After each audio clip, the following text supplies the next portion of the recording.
Hello guys, তোমাদের সামনে আমি মামুনি ব্লগ থেকে আরও একটা নতুন ভিডিও নিয়ে চলে এসেছি। তো দেখো, আমি আজকের করব হিঞ্চের বড়া। আর আমি ছাতা নিয়ে বিকালবেলা মাঠে বেরিয়েছি। তো মাঠে খুবই রোদ্দুর, তো আমি ছাতা নিয়ে বেরিয়েছি। আর দেখতে পাচ্ছ এগুলো সব ঘাস, আর মাঠের মাঝখানে আমি হিঞ্চে তুলতে যাচ্ছি।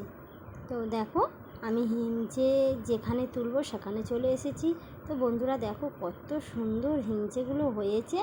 আর এর পাশেও কিন্তু আছে ওই কলমি শাক আছে। তো আমি হিঞ্চেগুলো তুলে, আমি হিঞ্চেটা তুলেছি, তোমাদেরকে ভিডিও করে দেখাতে পারি না। আর আমার হিঞ্চে কলমি শাক তোলা হয়ে গেছে, তোলা হয়ে তুলে আর আমি বাড়ির দিকে রওনা হয়েছি। তো দেখো, আমার হাতে তোমরা দেখতে পাচ্ছ হিঞ্চে আর কলমি শাক আছে। আর রোদটা যেহেতু পড়ে গেছে, ছাতাটা আমি বন্ধ করে নিয়েছি। আমি বাড়িতেও চলে এসেছি।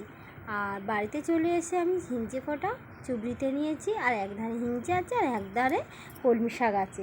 কলমি শাকটা কালকেরে ওই কাঁচা কলা পেঁপে দিয়ে কলমি শাকের ঝোল করব।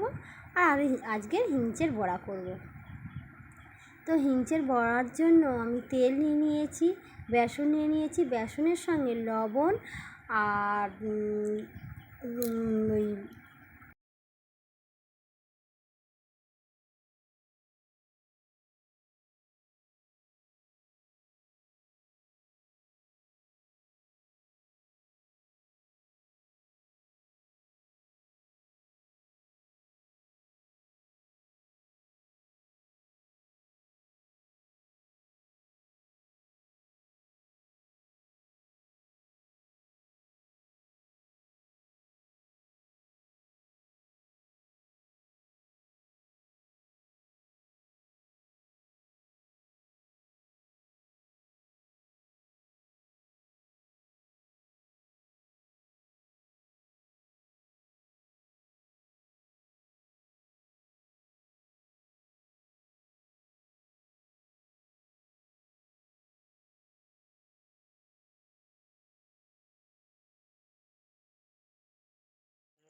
বলে দিলেই হয়ে যাবে।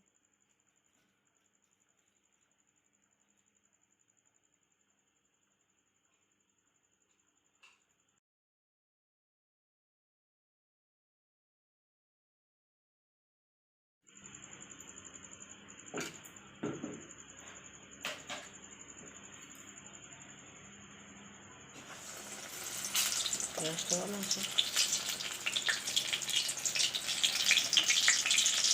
গ্যাস ভালো আছে।